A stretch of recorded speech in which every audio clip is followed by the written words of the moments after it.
चलो, तुम्हारे पापों का घड़ा भर चुका है, नरक तुम्हारा इंतजार कर रहा है। दोस्तों, क्या आपने कभी सोचा है झूठ बोलने वालों का क्या होता है? क्या सच में हर पाप की नरक में अलग अलग सजा होती है? चोरी करने वालों को कैसी यातना मिलती है? और जो लोग पराई स्त्री को बुरी नजर से देखते हैं, उनका क्या अंजाम होता है? आज की इस कहानी में आप देखेंगे कि नरक में हर पाप की अलग अलग सजा होती है और सबसे डरावनी सजा किस पाप के लिए दी जाती है। हैरानी की बात यह है कि ये वही पाप है जो हम में से ज्यादातर लोग अनजाने में हर रोज करते रहते हैं। आखिर वो पाप कौन सा है और उसकी सजा कितनी भयानक है? ये जानने के लिए वीडियो को अंत तक जरूर देखना, क्योंकि आखिर में आपको वो सच्चाई पता चलेगी जिसे सुनकर आपकी रूह कांप उठेगी। एक छोटा सा गांव था। चारों ओर हरे भरे खेत फैले हुए थे। मिट्टी की गलियों से बैलों की घंटियां सुनाई देती थी और तालाब के किनारे बच्चों की किलकारियां गूंजती थीं। यह गांव मेहनती और सच्चे लोगों से भरा हुआ था। हर कोई अपने काम और ईमानदारी से पहचाना जाता था। लेकिन इन्हीं सच्चे लोगों के बीच एक इंसान ऐसा भी था जो इस माहौल से बिल्कुल अलग था। उसका नाम था हरिनाथ। गांव वाले उसे मजाक में झूठा हरि कहते थे। वजह साफ थी, हरिनाथ को झूठ बोलने की ऐसी आदत पड़ गई थी कि सच बोलना उसके लिए नामुमकिन हो गया था। वह दिन भर इधर उधर घूमता और हर किसी से झूठ बोलता। शुरू में लोग इसे मजाक समझते थे और उसकी बातों पर हंस देते थे, लेकिन धीरे धीरे यही मजाक अब परेशानी बनने लगा। एक दिन की बात है, हरिनाथ गांव के बाजार में पहुंचा। सब्जी वाले के ठेले पर खीरे और टमाटर चमचमा रहे थे। सब्जी वाला उसे देखते ही मुस्कुरा उठा और बोला, अरे हरिनाथ भाई, कल मेले में आपको देखा था, बड़े मजे से जलेबी खा रहे थे आप। हरिनाथ ने चेहरे पर झूठी गंभीरता लाते हुए बोला, अरे नहीं भाई, मैं तो कल खेत में हल चला रहा था, सुबह से शाम तक पसीना बहाता रहा। तुमने किसी और को देख लिया होगा। सब्जी वाला चुप हो गया, लेकिन बाकी गांव वाले जो पास खड़े थे उनमें से एक आदमी ने धीरे से कहा, लो, फिर झूठ बोल दिया इसने। हम सब तो मेले में साथ थे और साफ देखा था हरिनाथ को, पूरा हाथ जलेबी की थाली में डालकर खा रहा था। बच्चे खिलखिलाकर हंसने लगे, लेकिन हरिनाथ पर इसका कोई असर नहीं हुआ। वह हंसते हुए अपनी राह चलता बना, मानो कुछ हुआ ही ना हो। कुछ दिन बाद गांव के चौपाल पर सब लोग बैठे थे।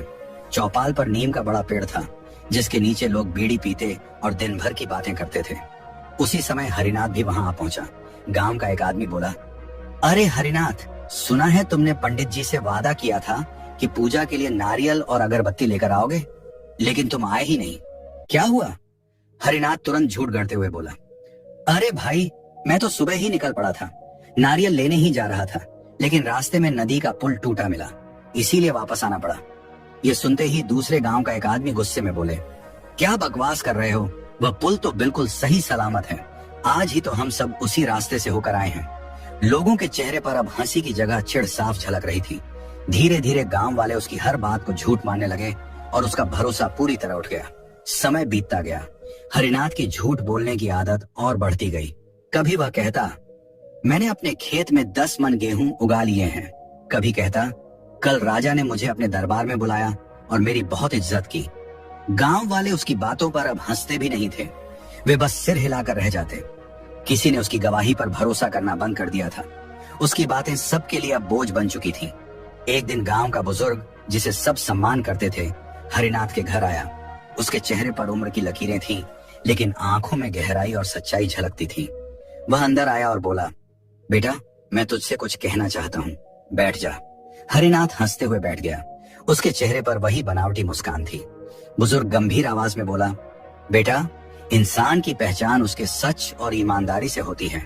झूठ बोलकर तू शायद आज हंसी का पात्र बन रहा है, लेकिन कल यही झूठ तुझे बर्बादी की ओर ले जाएगा। झूठ का फल हमेशा कड़वा होता है। याद रख, झूठ बोलने वाला इंसान न खुद चैन से जी पाता है, न दूसरों को। अपनी जिंदगी यूं मत बर्बाद कर। हरिनाथ मुस्कुराया और बेफिक्री से बोला, अरे बाबा, आप तो व्यर्थ चिंता करते हो।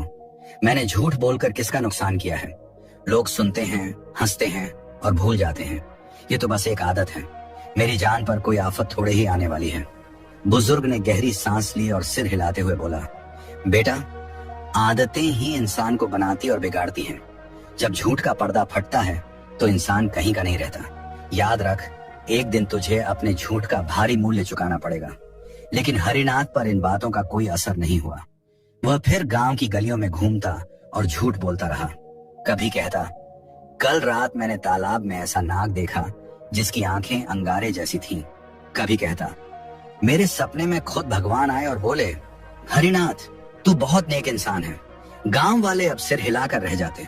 किसी ने अब उसकी बातों को गंभीरता से लेना छोड़ दिया था, लेकिन यही आदत धीरे धीरे गांव वालों के लिए समस्या बनने लगी। एक बार गांव में चोरी हुई। सब लोग इकट्ठा हुए और आपस में पूछताछ करने लगे। जब हरिनाथ से पूछा गया तो उसने फिर झूठ बोला। हरिनाथ बोला, मैंने तो चोर को साफ देखा, वो तो बनिए का बेटा ही था। गांव का बनिया तुरंत भड़क गया और गुस्से में बोला, क्या बकवास कर रहे हो? मेरा बेटा तो उस रात मेरे साथ घर पर था। तुम्हारे झूठ ने तो मेरे परिवार की इज्जत पर दाग लगा दिया। गांव में तनाव फैल गया। लोग अब सचमुच हरिनाथ से परेशान हो गए। किसी ने कहा, अब तो इसका झूठ हमारी इज्जत के लिए खतरा बन गया है। उस रात जब हरिनाथ अकेला अपने घर में बैठा था तो अचानक उसे बुजुर्ग की बातें याद आईं। झूठ का फल हमेशा कड़वा होता है, लेकिन उसने उस पर ध्यान नहीं दिया। वह हंसते हुए खुद से बोला, लोग तो बस बातें बनाते हैं। झूठ बोलना तो मेरी ताकत है। इससे मैं मुसीबत से बच जाता हूँ, लोगों को हंसा देता हूँ। सच बोलकर मुझे क्या मिलेगा? वह नहीं जानता था कि उसका यही झूठ जल्द ही उसकी जिंदगी को ऐसी दिशा देने वाला है जहां से लौटना नामुमकिन होगा। एक दिन की बात है। हरिनाथ गांव से शहर की ओर जा रहा था। रास्ता लंबा था और उसे जंगल से होकर गुजरना पड़ता था। दोपहर का समय था। पेड़ों की छांव घनी थी और हवा में अजीब सी खामोशी थी। तभी अचानक झाड़ियों के पीछे से एक आदमी दौड़ता हुआ आया। उसके हाथ में सामान था। कपड़े अस्त व्यस्त थे और चेहरे पर डर साफ झलक रहा था। वह सीधा हरिनाथ के पास पहुंचा और हांफते हुए बोला, भाई मेरी मदद करो, मेरे पीछे सैनिक लगे हैं। मैंने थोड़ी देर पहले चोरी की है। अगर उन्होंने मुझे पकड़ लिया तो मेरी जान ले लेंगे। मैं इस पेड़ के पीछे छिपता हूँ। जब वो लोग तुमसे पूछें तो कहना यहाँ कोई नहीं आया। हरिनाथ कुछ पल उसे देखता रहा। उसका मन सोचने लगा, वाह ये तो अच्छा मौका है। अगर मैंने इसे छिपा लिया और सैनिकों से झूठ बोल दिया तो ये मेरी जान तक का एहसान मानेगा। उसने तुरंत हामी भर दी। हरिनाथ बोला, हाँ हाँ तू छिप जा, मैं सब संभाल लूंगा, कोई तुझे छू भी नहीं पाएगा। चोर पेड़ के पीछे जाकर छिप गया। थोड़ी ही देर बाद सैनिकों का एक दल दौड़ता हुआ वहां पहुंचा। उनके कपड़ों से पसीना टपक रहा था और चेहरों पर गुस्सा साफ दिख रहा था। उन्होंने हरिनाथ को देखा और जोर से पूछा, अरे ओ आदमी, क्या यहाँ से कोई चोर गुजरा है? हमने सुना है वो इसी तरफ भागा है। हरिनाथ ने बिना झिझके झूठ बोल दिया। उसने सीना तान कर कहा, नहीं यहाँ कोई नहीं आया, मैंने तो किसी को जाते देखा ही नहीं। सैनिकों ने इधर उधर नजर दौड़ाई, लेकिन पेड़ों के घनेपन की वजह से ज्यादा देर नहीं रुके। उन्होंने जल्दी से आगे का रास्ता पकड़ लिया और दौड़ पड़े। चोर तुरंत पेड़ के पीछे से निकला। उसके चेहरे पर राहत थी। वह हांफते हुए हंसने लगा और बोला, भाई तूने मेरी जान बचा ली। अगर तू सच बोल देता तो आज मैं पकड़ा जाता और शायद जिंदा भी न बचता। मैं तेरे इस एहसान को कभी नहीं भूलूंगा। हरिनाथ ने मुस्कुराते हुए कहा, देखा मैंने कहा था ना, झूठ कभी कभी भलाई भी करता है। लोग कहते हैं झूठ बुरा है, लेकिन सच तो ये है कि झूठ इंसान को मुसीबत से निकाल देता है। चोर ने सिर हिलाया और बोला, बिल्कुल सही, तूने आज मेरी जान बचाई है, मैं तेरा एहसानमंद रहूंगा। दोनों कुछ देर तक बातें करते रहे और फिर अपने अपने रास्ते चल पड़े। लेकिन हरिनाथ के मन में यह बात और गहरी बैठ गई कि झूठ बोलना बुरा नहीं है। उसने सोचा, अब मैं और भी बेधड़क होकर झूठ बोल सकता हूँ। अगर झूठ से किसी की मदद हो सकती है तो इसमें बुराई ही क्या है। गांव लौटने के बाद उसने इस घटना को और भी रंग रूप देकर सबको सुनाना शुरू किया। वह चौपाल पर बैठकर शेखी बघारते हुए बोला, अरे भैयो, कल तो बड़ा मजेदार किस्सा हुआ। जंगल में सैनिक दौड़े दौड़े आए और मुझसे पूछने लगे, क्या चोर भागा है? मैंने कहा, नहीं देखा, और चोर को मैंने बचा लिया। वो तो मेरे पैरों में गिर पड़ा। बोला, भाई तू तो देवता है। गांव वाले एक दूसरे को देखने लगे। किसी ने हंसते हुए कहा, अरे रहने दे हरिनाथ, तू हमेशा कहानियां गढ़ता है, पता नहीं सच बोल रहा है या फिर हमेशा की तरह झूठ। हरिनाथ जोर जोर से हंसते हुए बोला, मानो या ना मानो, लेकिन यह सच है। देखना, एक दिन सबको साबित करके दिखाऊंगा कि झूठ ही इंसान की सबसे बड़ी ताकत है। गांव के बुजुर्ग जो पास खड़े थे ने गुस्से में कहा, बेटा तू समझता क्यों नहीं? आज तूने एक चोर को बचाया है। तुझे लगता है कि तूने भलाई की है, लेकिन कल को वही चोर किसी और का घर लूटेगा। उस पाप का हिस्सा भी तेरे सिर पर आएगा। याद रख, झूठ से कभी सच भलाई नहीं होती। हरिनाथ ने बुजुर्ग की बात को फिर से हंसकर टाल दिया। उसने ताना मारते हुए कहा, आप तो हर बात में प्रवचन देने लगते हैं। जरा दुनिया देखिए, बिना झूठ के कोई काम चलता है क्या? गांव वाले चुप हो गए, लेकिन उनके मन में हरिनाथ के लिए नाराजगी और बढ़ गई। उस दिन से हरिनाथ का आत्मविश्वास और बढ़ गया। अब वह न सिर्फ रोजमर्रा की छोटी बातों में झूठ बोलता, बल्कि गलत कामों में भी लोगों को बरगलाने लगा। किसी से कहता, मैंने राजा के सिपाही से दोस्ती कर ली है, मेरे सामने कोई कुछ नहीं कर सकता। तो किसी से कहता, मैं मंदिर के पुजारी से मिला था, उन्होंने कहा है कि मैं बहुत पुण्यात्मा हूँ। लोग उसकी इन बातों से और भी परेशान होने लगे। धीरे धीरे गांव वाले उसके खिलाफ हो गए। अब कोई उसके पास बैठना नहीं चाहता था। बच्चे भी उसे चिढ़ाने लगे, देखो देखो झूठा हरि आ रहा है। हरिनाथ हंसकर सब सह लेता, लेकिन उसके मन में यह अहंकार बैठ गया, लोग मुझे चाहे जो कहें, मैं तो झूठ से ही जीतता हूँ। सच बोलकर किसे कुछ मिला है? वह नहीं जानता था कि उसका यही झूठ आगे चलकर उसकी बर्बादी की सबसे बड़ी वजह बनने वाला है। समय धीरे धीरे बीत रहा था, लेकिन किस्मत ने उसके लिए एक और मोड़ तैयार कर रखा था। वही चोर जिसे उसने जंगल में सैनिकों से बचाया था, अब गांव में वापस आ गया। इस बार उसने गांव के मंदिर को निशाना बनाया।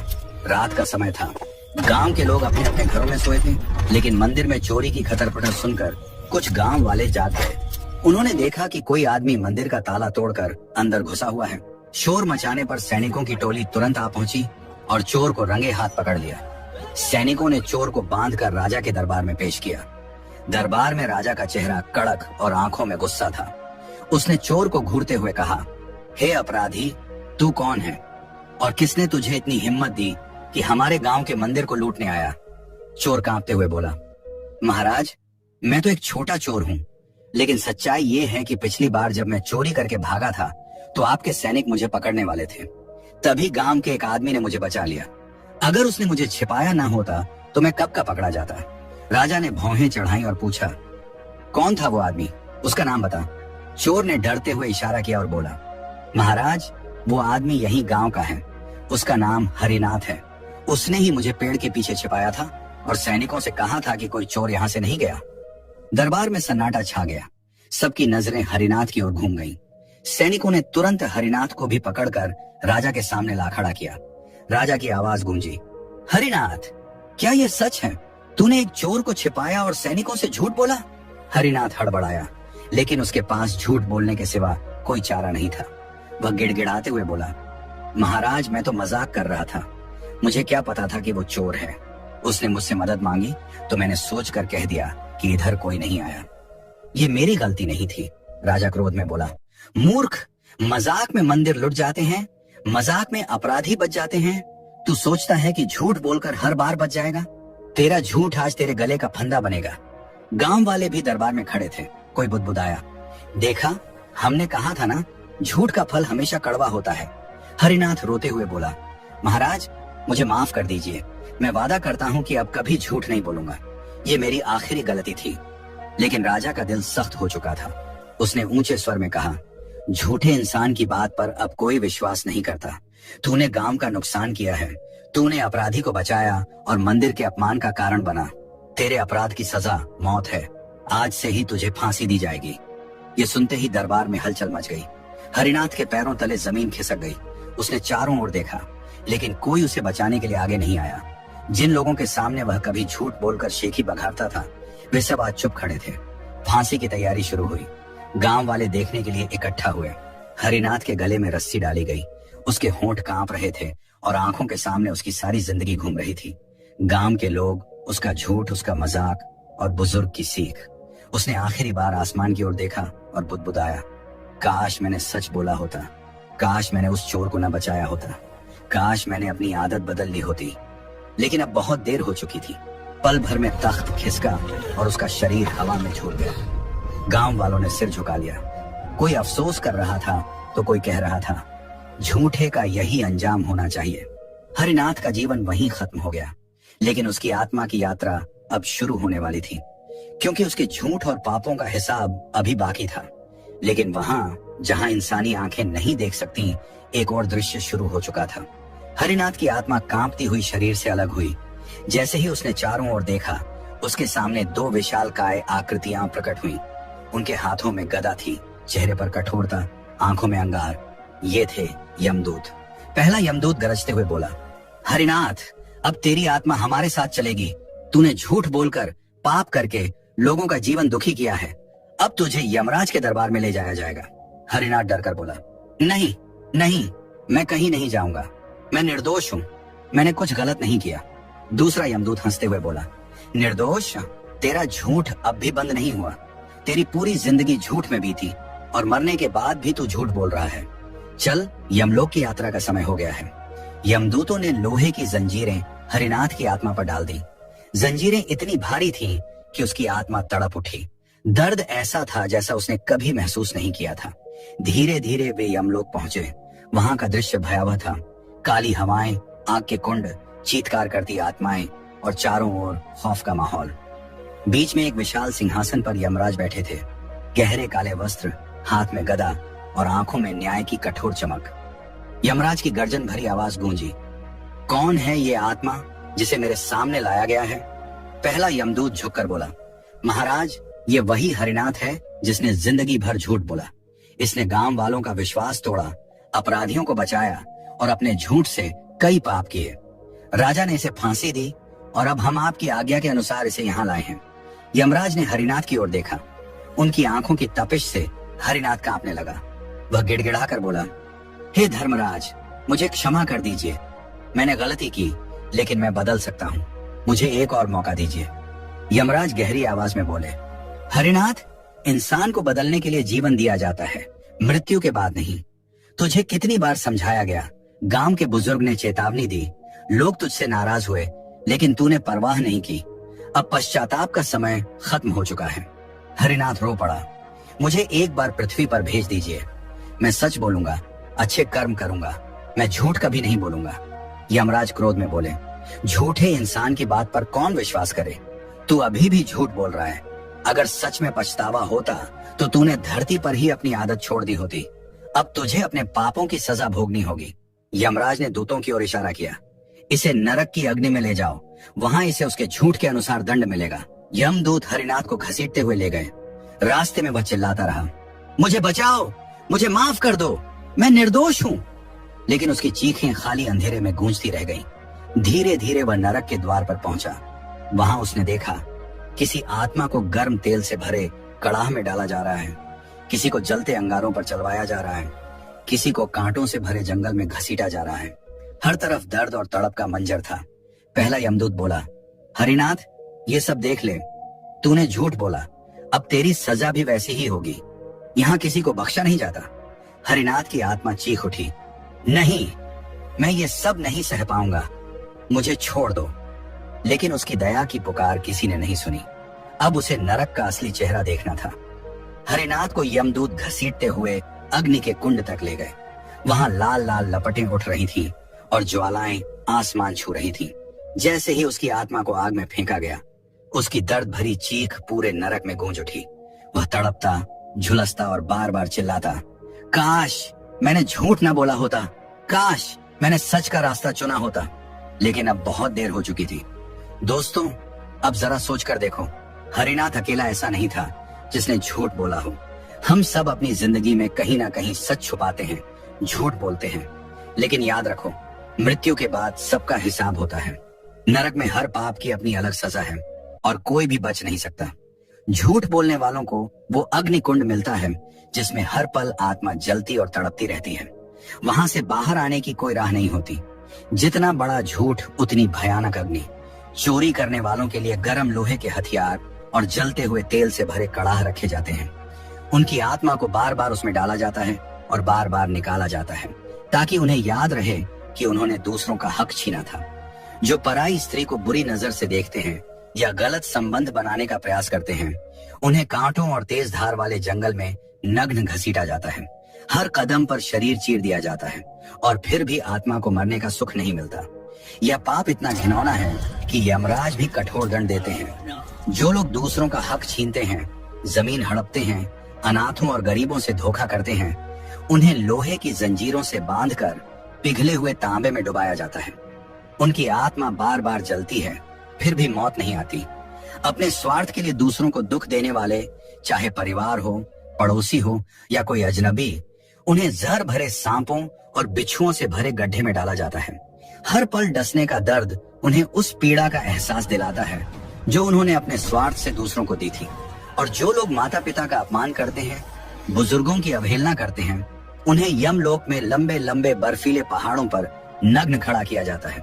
ठंड से उनकी आत्मा कांपती रहती है, पर कहीं भी आश्रय नहीं मिलता। दोस्तों, ये सब सुनने में डरावना लगता है, लेकिन यही सच्चाई है।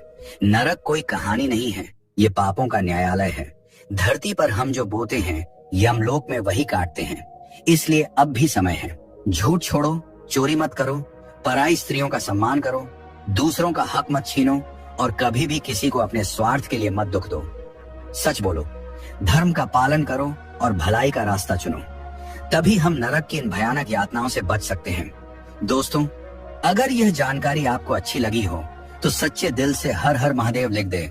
लाइक करो वीडियो को और वीडियो को सभी लोगों तक पहुंचा दो ताकि सभी लोग अच्छे कर्म करें। जय श्री कृष्णा।